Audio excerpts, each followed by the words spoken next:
กินข้าวให้เลยข้าวหน้าบ่ได้กินบ่บ่ได้เฮ็ดนาเอาข้าวหน้าที่ซื้อมาหาเด้ก็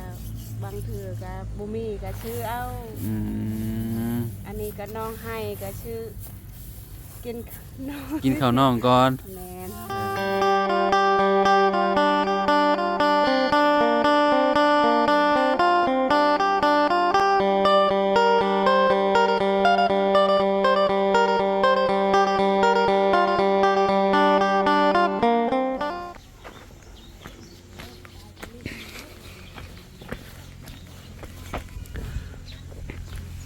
เอากราบสบายดีสวัสดี FC เบิร์ดสุขุสุคนเนาะมาพบมาพอกันกับเฮาพี่น้อยเนาะอยู่ที่บ้านสาวเพชรพี่น้อยเนาะโดนแล้วบ่ได้มาหาสาวเพชรนี่เนาะเป็นเดือนแหละพี่น้องโดยสบายดีเด้อเนาะเอากำลังยี่เข่าอยู่บ่น้องพี่น้องเนาะ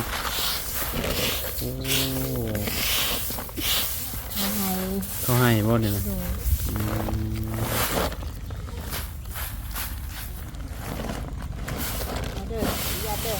โดยก็คือห่อน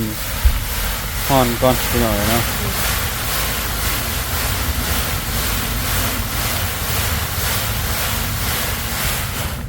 ถึงจังหวะพี่หน่อยเนาะถึงจังหวะสาเผ็ดเราพัดเข้าเนาะก็คือใส่ตัวนี้น่ะกระชิยี่เอาเนาะ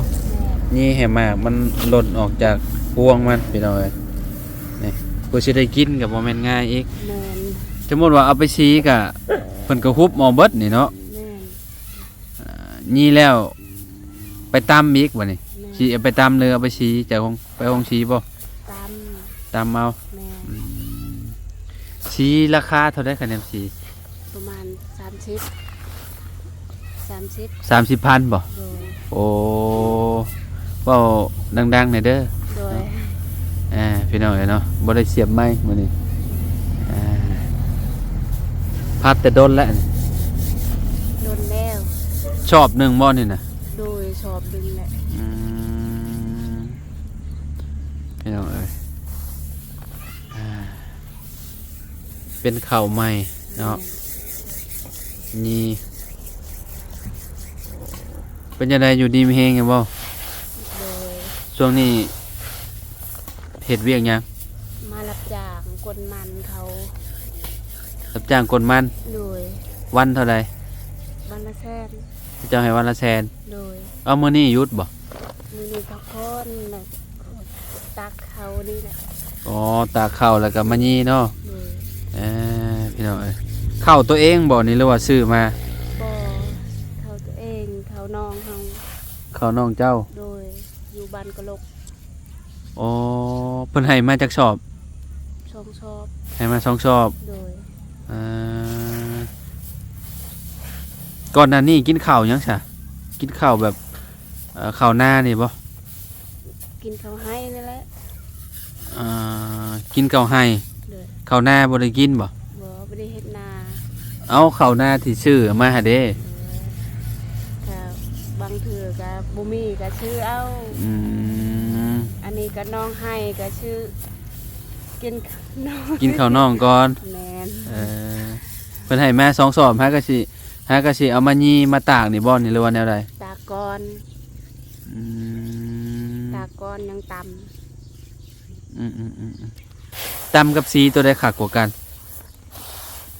สีกันสีมันคักสีคักกว่าแม่น30,000นึงสีเอาดีกว่าเขาว่าเมื่อยตำกันได้บ่มีเงินฮะบ่มีเงินอ๋อบ่มีเงินไปสีบ่ตำเอาน้องๆบ่ใช่น้องๆเจ้าน้องแต่เจ้าก็ไปเฮ็ดเวียกคือกันบ่เราก็รับจ้างคือกันรับจ้างอันกดมันคือกันบ่แม่นต้นมันก็กดก็รับจ้างไปตัดก็รับจ้างคนในบ้านเนี่ยบ่จ้างตาเพชรแม่นช่วงนี้ก็เข้าไปอันนั้นก็ ไปขึ้นมันลายไปจัด ขึ้นก็ขึ้นเจ้าก็ไปขึ้นบ่มัน ก็ขึ้นและ ขึ้นมันนี่เธอก็เจ้าให้เท่าใด ก็ช้ำกันนั่นแหละ โอ้แสนคือกันบ่ แมน อ๋อ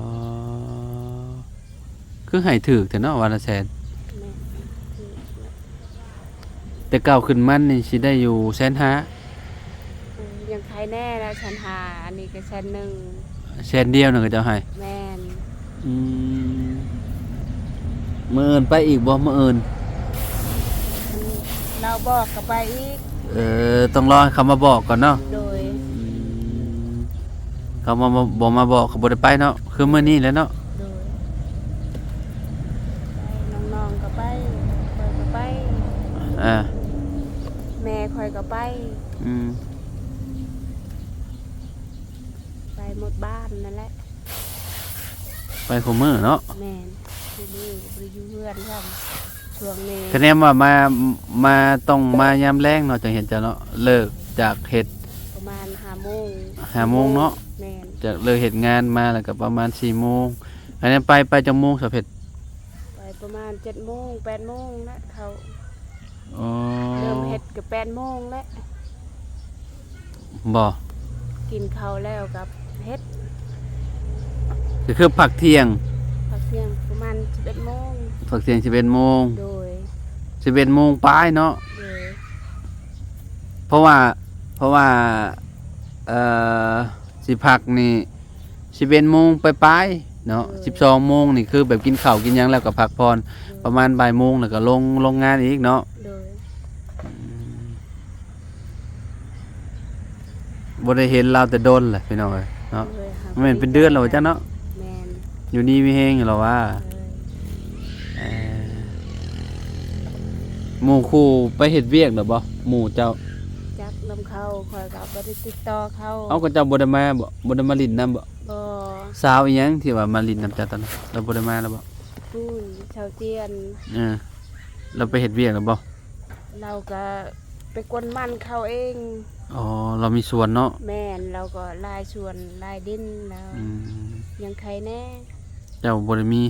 บ่มีคอยอยู่ใหม่เด้ไปจะมีน่ะ อืม บ่มี มาอยู่ใหม่ แม่น อืมบ่ได้หนาวบ่เพื่อน ก็หนาว ลมบ่ได้พัดแฮงบ่ พัดหน่อยหนึง พัดน้อยหนึง โดย เพราะว่าเจ้าแอมเลยเด้ แม่นก็หน่อยหนึง แอมแน่นหนาเลยพี่น้องเอ้ยเนาะคือสิบ่อันนั้นดอกคือสิบ่หนาวดอกยามหนาวอะไรยามร้อนนี่ร้อนแหละ โอ้คันยามร้อน อืม ก็อยู่บ่ได้ดอกร้อนนะลี่ อืม ยามหนาวก็หนาวหน่อยหนึงก็ ลมพัดเข้านิดนึงติ โดยแอมบ่ได้ อืม เอาสักกะชีมาแอมเอา อืม จังกะซีอันโตที่ลื้อออกจากหลังคาแล้วเนาะ โดย อืมผ่านพ้นแล้วพี่น้องเอ้ยเนาะคือสิคายอยู่บ่อันนั้นบ่เปียกบ่หยังละ เลย เอา พัดก่อน เอาพัดนี่ตัวที่เราพัดแล้วพี่น้องเอ้ยเนาะนี่โอ้นี่เด้เอาพัดแล้วก็เอาไปตำพี่น้องเอ้ยเนาะเพื่อจะได้กินข้าวบ่แม่นเรื่องง่ายเนาะ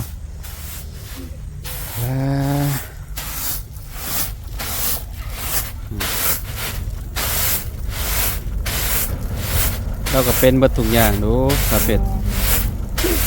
พัดทุกอย่างนั่นแหละคือพัดทุกคนยากอยู่แล้ว อืม บางเลิกคือ รถพัดรถเด็ดออก ยังได้เฮ็ดเบิดหน้าเงาเนี่ย แต่ยังบ่ได้เฮ็ดเบิด พี่น้องเดินเล่านี่อันนั้นตลอดเลยพี่น้องสะอาดตลอดเนาะแบบว่า ปัดตลอด เกลี้ยงพี่น้องเอ้ยเนาะแบบว่าสะอาดเลยไอ้ย่างในหนึ่งเข้าบ่โอ้พี่น้องเอ้ยคนกลุ่มเนาะมาทางนี้ก่อนบาดนี้เนาะโอ้แม่ตู้สบายดีแม่ สบายดี ได้หยังมากินมื้อนี้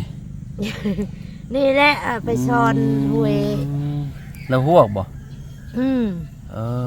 พี่น้องเอ้ยนี่ปลาซิวเนาะ ปลาซิว ปลาซิวอันนี้ละพวกเนาะ อืม โอ้เจ้าบ่ไปสอน โดย อื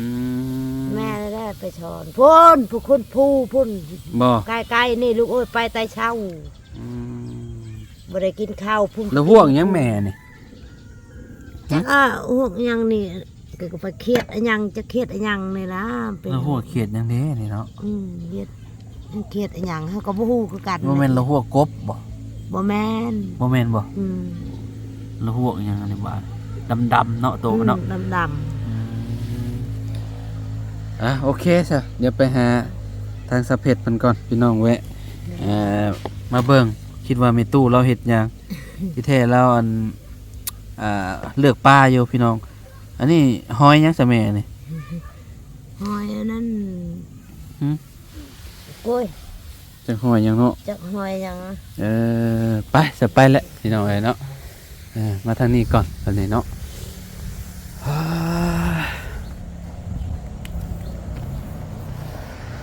สะเพ็ดเนาะดุอยู่เราก็ได้ขยันบ่ได้อยู่บ่ได้เช่าเราก็ได้หาแต่แนวกิน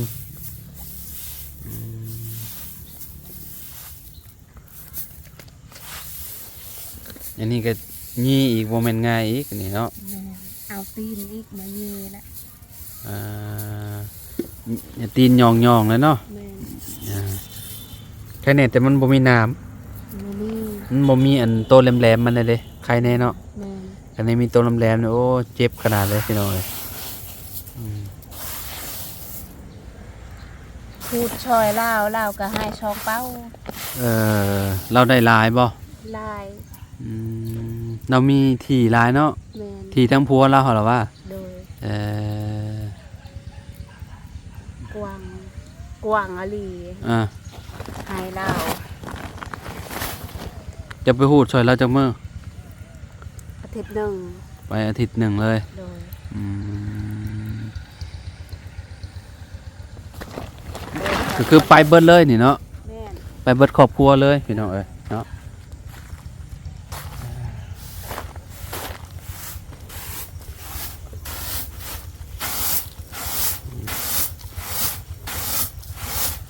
ดีอยู่ทางสะเพ็ดยามนี่นะหน่อไม้คือสิบ่ได้ขายดอกยามนี้พี่น้องเอ้ยเพราะว่า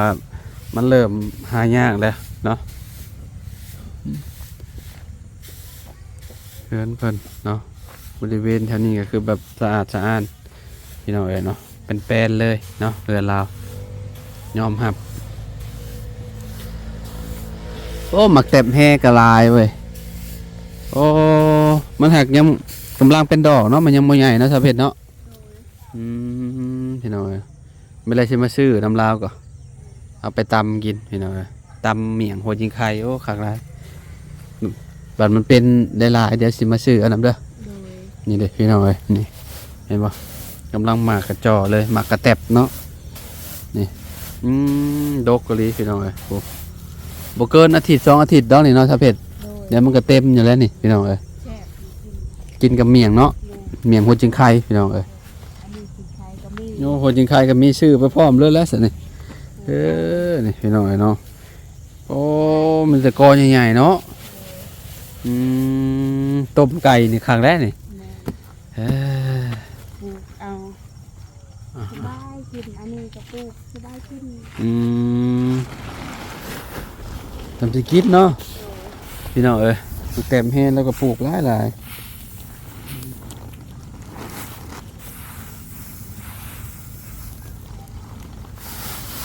ล้นแล้วบไดพ่อกันกับสะเพ็ดนี่ประมาณจักมื้อแล้วบุบ่ได้อันนั้นพี่น้องเอ้ยบ่ได้นับเลย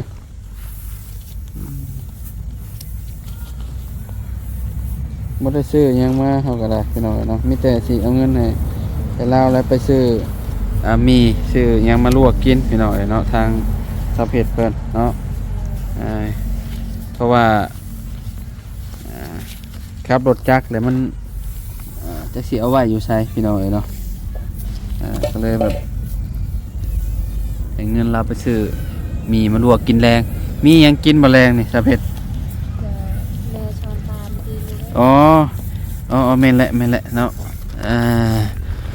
พี่น้องเอ้ยเนาะอ้าว ขอบใจเด้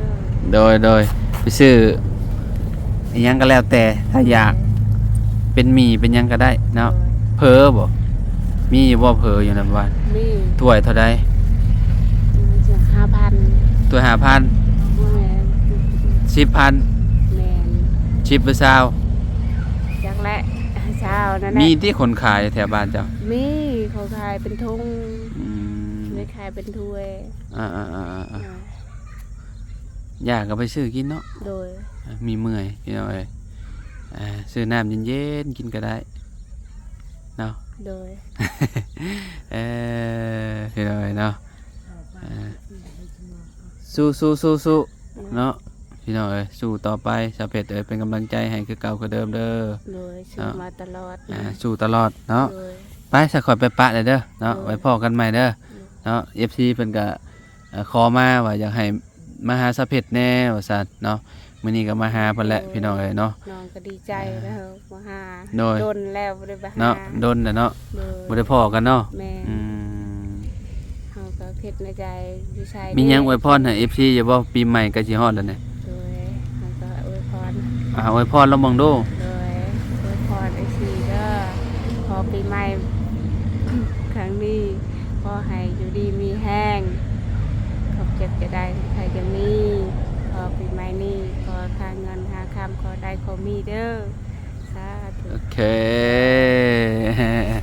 ปีใหม่อีกบ่โดนนั่นนี่เนาะ ปีใหม่สากลที่ฮอดแล้วพี่น้องจะได้กันอยู่ดีมีแฮง FC ประจุกทุกคนเนาะ เอาสำหรับคลิปนี้เฮากับสาเพชรขอตัวแล้วพี่น้องเนาะไว้พบกันใหม่สบายดีสาเพชรบายพี่น้องเอ้ยเนาะโดย